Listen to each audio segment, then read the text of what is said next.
We serve God in our work, not in spite of our work. And when we do that, we have a spiritual reward. Gracia y paz a todos en el nombre de Jesús. Se trata todo de Jesús. Amén. Dile a tu vecino, se trata todo de Jesús. Qué privilegio es ahora mismo pasar algún tiempo juntos en la palabra de Dios. Así que oremos. Señor Jesucristo, te pedimos que abras nuestros corazones a tu palabra viva.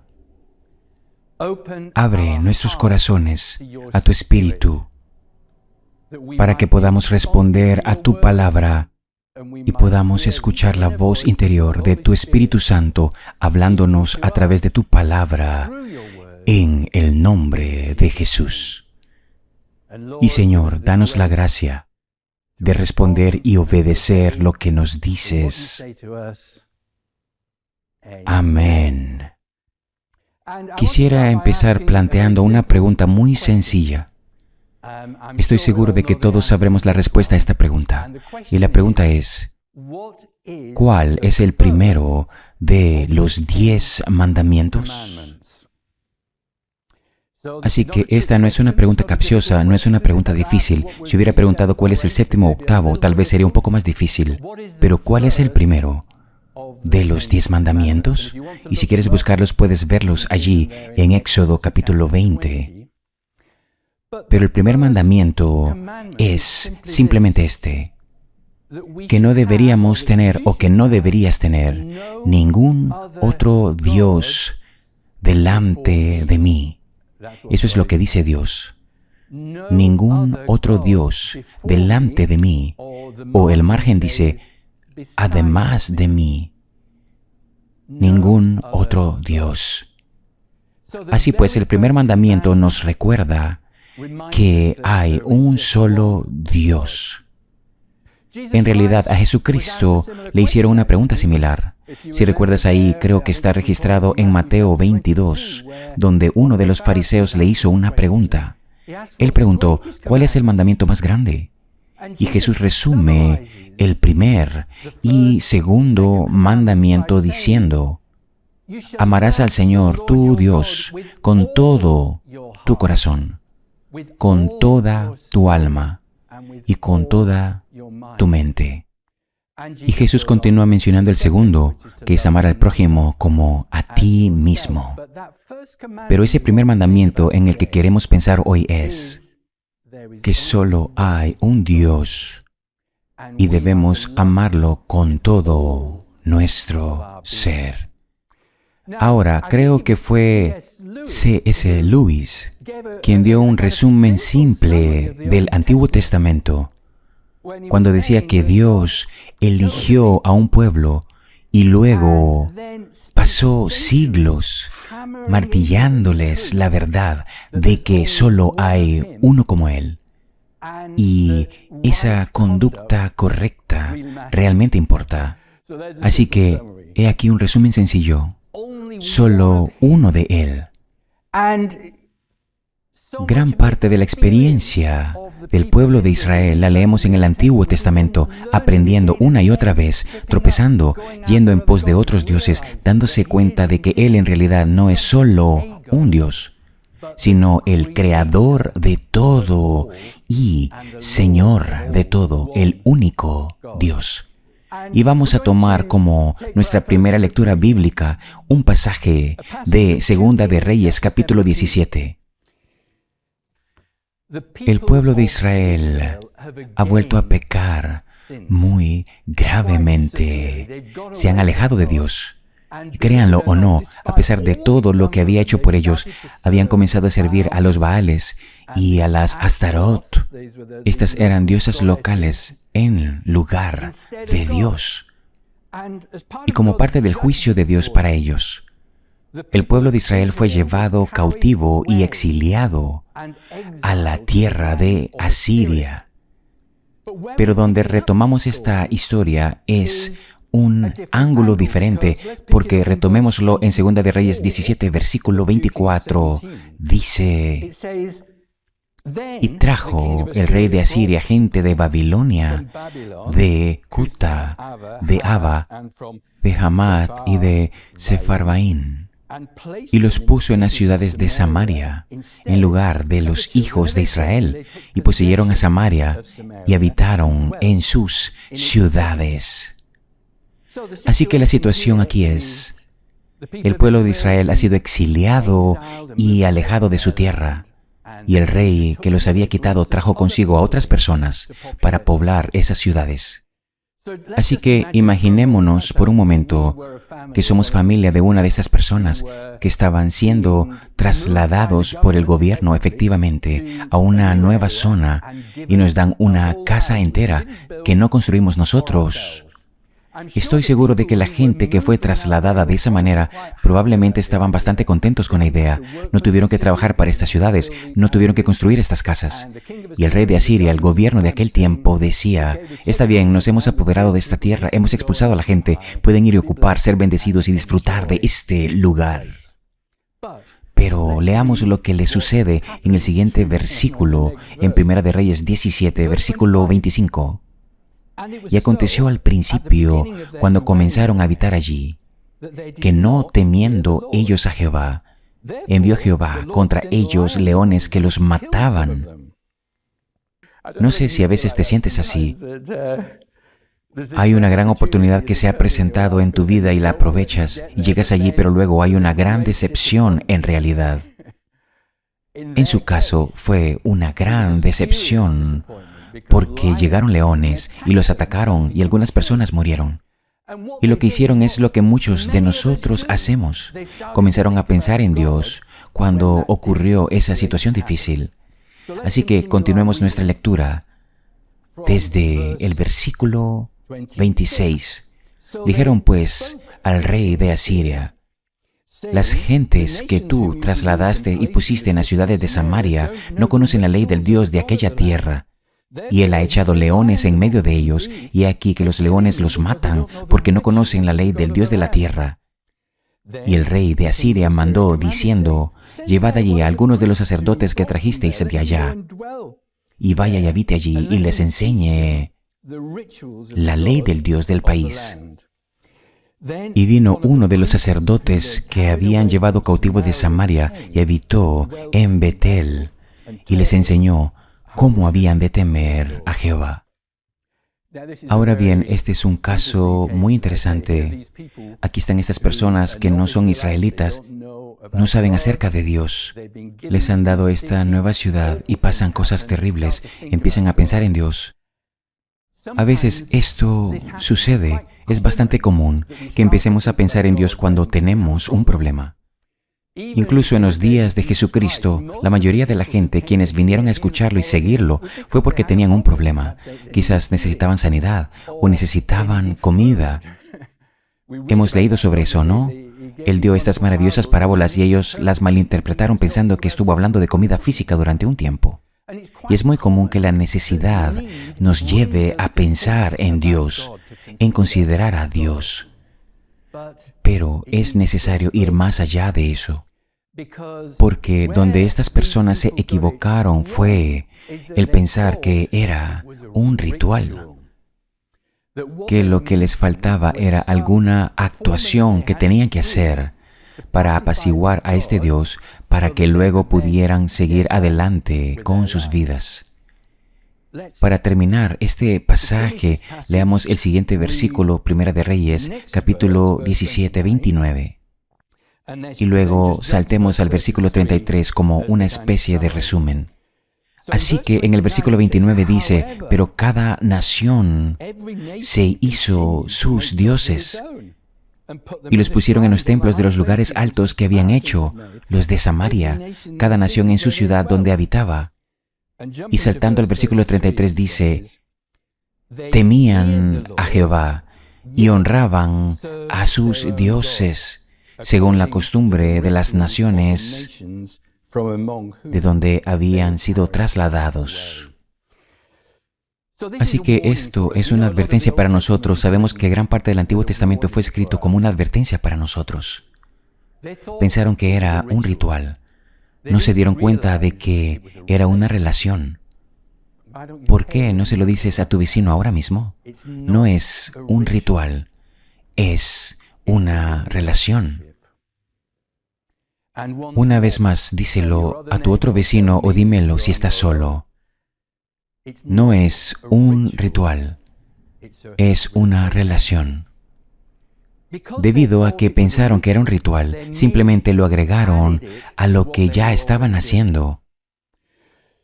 Lo que debería haber sucedido es que hubieran reemplazado a sus otros dioses porque solo hay un Dios, pero lo tomaron y agregaron a Dios a sus otros dioses. Añadieron este ritual a sus otros rituales. Pero solo hay un Dios. Y quiero pasar ahora a una escritura en el Nuevo Testamento donde Jesús lo dice muy claramente. Y eso es Mateo 6, versículo 24, donde Jesús dice, ninguno puede servir a dos señores, porque o aborrecerá al uno y amará al otro, o estimará al uno y menospreciará al otro. No podéis servir a Dios y a las riquezas. En este caso se refiere al dios Mamón, que está conectado con el amor al dinero. Nadie puede servir a dos señores. Esto es una realidad. Puedes hacer dos trabajos. Puedes trabajar duro en el trabajo número 1 durante el día y el trabajo número 2 por las tardes, o durante la primera mitad de la semana y la otra mitad de la semana. Pero no se puede servir a dos dioses. Puedes hacer dos trabajos, no puedes servir a dos dioses, porque como dijo Jesús, son opuestos entre sí. Solo hay lugar en el corazón para un solo Dios, porque la adoración y la relación con Dios es una cosa del corazón, y el corazón solo tiene espacio para uno. Y vemos, por lo que Jesús dijo allí, que tener dos dioses, tratar de servir a Dios y a Mamón, significa inevitablemente vivir dos vidas. Tal vez para nosotros podemos pensar en la vida cristiana, la vida donde tenemos el ritual de servir a Dios. El domingo, cuando asistimos a la iglesia, el estudio bíblico del miércoles, la oración interactiva del sábado con el hermano Chris. Estas son nuestras actividades cristianas. Pero el lunes y el martes y el jueves estamos pensando en el dinero porque, después de todo, tenemos que alimentar a nuestra familia. Y el viernes por la noche pensamos en el placer, porque después de todo necesitamos algún placer. No podemos estar trabajando todo el tiempo. Y con esa mentalidad, muy fácilmente podemos terminar viviendo dos vidas. Pero no se pueden vivir dos vidas para un solo Dios. Y quiero hacer una pregunta muy sencilla. Si viviéramos solo una vida para Dios, una vida para Cristo, ¿cómo es esa vida? ¿Se parece esa vida a un estudio bíblico de una semana o a un servicio de adoración permanente? Lo digo así porque creo que sabemos que la respuesta es no. Así que no se trata de realizar los rituales del único Dios todo el tiempo, sino el tener una relación con el único Dios. Y podemos aprender sobre el tipo de vida que es a partir de un ejemplo muy simple de la Escritura en Colosenses capítulo 3.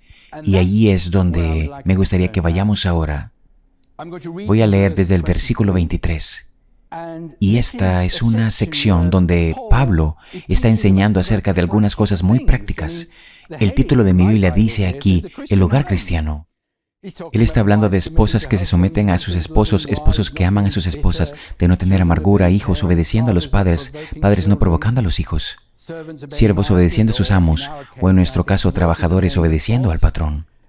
Y luego en el versículo 23 dice, y todo lo que hagáis, hacedlo de corazón, como para el Señor, y no para los hombres, sabiendo que del Señor recibiréis la recompensa de la herencia, porque a Cristo el Señor servís. Y solo necesitamos meditar sobre esto un momento. Y todo lo que hagáis, no se trata solamente de nuestra vida devocional, permítame llamarla así.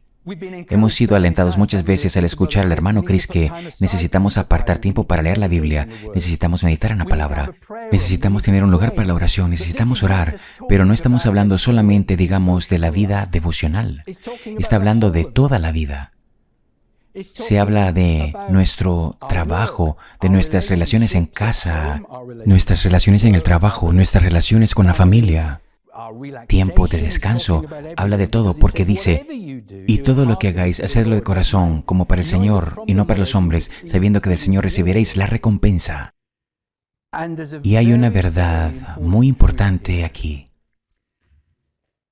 Nuestra obediencia práctica a la dirección e instrucción de Dios tiene una recompensa espiritual. Déjame decirlo otra vez, mi obediencia práctica tiene una recompensa espiritual. Porque los ejemplos que acabamos de escuchar son muy prácticos. Tomemos el versículo 22 y apliquémoslo a los que estamos en el mundo laboral, donde dice, siervos, obedeced en todo a vuestros amos terrenales, no sirviendo al ojo como los que quieren agradar a los hombres, sino con corazón sincero, temiendo a Dios. Entonces, eso me dice que si tomo una actitud en mi trabajo de servir a Dios, entonces mi galardonador es Jesucristo. Tengo una recompensa espiritual. De la misma manera, si amo a mi esposa y me niego a amargarla, entonces hay una recompensa espiritual. Pedro llegó a decir que si no haces esas cosas en tu matrimonio, entonces esto obstaculiza tu oración, tienes una falta de recompensa espiritual. Así que nuestra obediencia natural tiene una recompensa espiritual, porque nos demos cuenta o no, Dios es el Dios del universo, Dios es uno, Él creó este mundo. Él nos creó y nos dio el mundo y nos dijo que lo sometiéramos y lo desarrolláramos, y eso implica trabajo. El trabajo está diseñado por Dios, no es un mal que tenemos que soportar. Así que servimos a Dios en nuestro trabajo, no a pesar de nuestro trabajo. Y cuando hacemos eso, tenemos una recompensa espiritual. Supongamos por un momento que realmente no tenemos esto claro y lo tenemos compartimentado en nuestra mente. El domingo o en el estudio bíblico o cuando sea que tengamos un tiempo devocional, oramos, Señor, cambia mi corazón, hazme más como tú. Dios es completamente libre de responder esa oración en el trabajo el día miércoles, cuando alguien está siendo grosero e injusto contigo. Porque Dios es Dios. Dios no ve esa distinción. Y como cristianos, todo lo que nos sucede tiene un propósito. ¿Cómo va Dios a formar y desarrollar tu carácter si no es por gente que es grosera e injusta? ¿Cómo nos va a hacer Dios más como Jesús, desarrollando esos frutos del Espíritu Santo, si no nos pone en situaciones donde con nuestra fuerza natural, tendríamos el fruto de la carne, estaríamos enojados, estaríamos resentidos. Dios usa las situaciones de la vida para entrenarnos. Su universidad es una muy práctica. Así que solo hay una vida y solo hay un Dios. Este es el mensaje fundamental para nosotros hoy. Y solo quiero mencionar una breve palabra de advertencia. Supongamos que escuchamos el mensaje, ya sea que hayas sido un asistente regular a la iglesia durante mucho tiempo, o que hayas encontrado recientemente al hermano Chris y otros ministerios, y has estado escuchando esa palabra de Dios, quizás porque tienes una necesidad y necesitas oración, pero has estado escuchando el mensaje y realmente ha impactado tu vida. Y realmente estás disfrutando la oración y estás diciendo, vaya, nunca me había dado cuenta que la Biblia era así, yo no sabía que era así, y estás emocionado. Entonces puedes sentirte tentado a pensar, quiero hacer esto todo el tiempo. No quiero todo este trabajo, no quiero toda esta molestia de ir a trabajar un lunes o lo que sea, y puedes empezar a tener esa separación. Y creo que a veces usamos la palabra súper espiritual. Intento evitar usar esa palabra porque en realidad no es espiritual en absoluto. Pero lo que quiero decir con súper espiritual es que podemos empezar a pensar que la vida es un estudio continuo de la Biblia, o que la vida ideal no tiene estos problemas y dificultades prácticas. Pero creo que es un camino peligroso y debemos tener cuidado, porque como dijimos, podemos servir a Dios en nuestro trabajo. No tiene que ser a pesar de nuestro trabajo. Podemos utilizar fácilmente el lenguaje espiritual como un manto para ocultar lo que en realidad es pereza. Porque seamos sinceros, a veces es más fácil no tener que afrontar algunas de estas cosas difíciles que tenemos en el trabajo, etc. O incluso la falta de sinceridad donde podemos empezar a afirmar que Dios nos ha dicho algo cuando en realidad no lo ha hecho. Así como la recompensa de Dios viene como respuesta a la obediencia práctica, la voz de Dios también nos llegará como respuesta a nuestro cumplimiento práctico de su verdad. Es algo práctico no solo cuando estamos en un momento de devoción o adoración, que Dios hablará y revelará estas cosas. Simplemente reflexiono sobre la carrera que tuve antes de retirarme oficialmente. Solo un par de ejemplos. Recuerdo que al principio, cuando era joven, solo tenía 22 años, no sabía nada. Entré en un ambiente de trabajo donde la gente era bastante orgullosa y grosera, y era muy difícil encajar. Realmente oré, Señor, ¿qué puedo hacer? Y sentí que no tenía mucho que aportar. Pero noté una cosa, que este era un entorno técnico y los ingenieros allí eran bastante desordenados y dejaban muchas cosas tiradas por todos lados. Nadie me pidió que hiciera esto, pero sentí que debía hacerlo como un servicio a Dios. Hice algo que no me pidieron que hiciera, ordenaba estos componentes y los clasificaba en un estante, porque la gente dejaba cosas por todos lados. Y ese fue un ejemplo de esta escritura donde mencioné acerca de no sirviendo el ojo como los que quieren agradar a los hombres, sino con corazón sincero temiendo a Dios, porque no esperaba ninguna recompensa por ello, ni siquiera esperaba que alguien lo notara. Lo hice porque quería servir a Dios y hacer excelente lo que hacía, no solo lo que me decían. Pero ciertamente me ayudó a relacionarme con esas personas. De lo contrario, simplemente no habría tenido esa relación. Se desarrolló a partir de ahí. Y solo mencionaré otro pequeño ejemplo que recuerdo claramente más adelante en mi carrera. Cuando trabajaba en la capital, Londres, a veces tenía que viajar allí, y para llegar desde la estación de metro hasta la oficina, solía caminar y aprovechar para orar. Y solo recuerdo algunos de esos momentos de oración en medio de un día ajetreado, que fueron realmente tiempos de preciosa comunión con Dios. Algunos de los momentos más preciosos, cuando Dios habló a mi corazón y sentí su presencia tan cerca, fueron de hecho en medio de un día de trabajo, cuando aprovechaba para caminar de un medio de transporte a otro. Aquí hay una pregunta seria. ¿Cómo meditas en la palabra de Dios cuando estás trabajando muy duro en tu trabajo? Bueno, creo que la respuesta es un poco diferente. Cuando tu mente está ocupada resolviendo un problema o tu cuerpo está ocupado haciendo otras cosas que se le exige hacer, entonces no siempre es posible meditar en la palabra de Dios de la misma manera. La clave es mantenerse conectado. Entonces dile a tu vecino, mantente conectado. Ahora bien, ¿qué quiero decir con mantenerse conectado? Hubo un consejo que dio el profeta T.B. Joshua. Cuando no tienes tiempo y no puedes pensar en puntos de oración complicados, solo repite, en el nombre de Jesucristo, en la sangre de Jesucristo, en el nombre de Jesucristo, en la sangre de Jesucristo, en el nombre de Jesucristo, en la sangre de Jesucristo. Para ti mismo, no en voz alta. Y no importa si dices eso 10,000 veces al día. Puedo decirte que si tu corazón está en el lugar correcto con Dios, eso puede mantenerte conectado. No significa que no enfrentarás tentaciones y no significa que ocasionalmente no perderás los estribos, ni te enojarás ni nada parecido.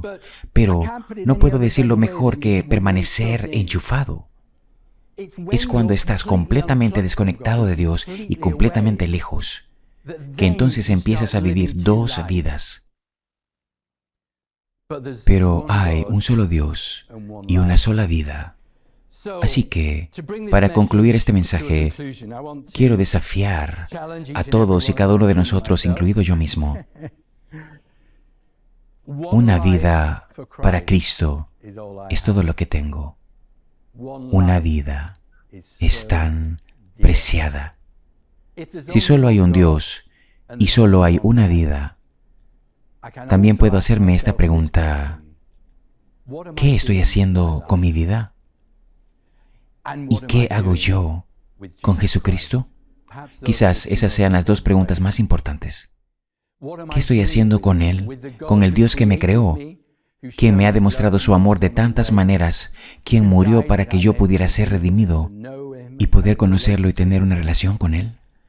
¿Y qué hago con mi vida? Porque solo tengo una. La vida no es una práctica.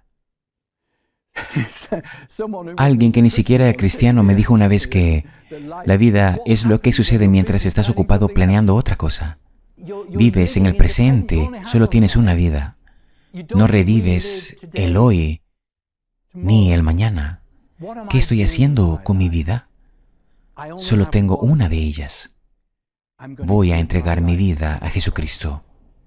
No significa que voy a estar en un estudio bíblico o en un servicio de adoración 24 horas al día, 7 días a la semana. Significa que voy a mantener esa conexión. Voy a hacer lo mejor que pueda para obedecer su palabra. Cuando caiga, con su ayuda me levantaré. Señor Jesucristo, me entrego a ti. ¿Qué mejor oración podemos utilizar para terminar este mensaje? Así que oren conmigo. Señor Jesucristo, dame la gracia de servirte en mis desafíos, en mi trabajo, en mi matrimonio, no a pesar de ellos. Y dame la gracia de permanecer conectado con esos salmos, himnos y cantos espirituales fluyendo en mi corazón. En el nombre de Jesús oramos. Amén.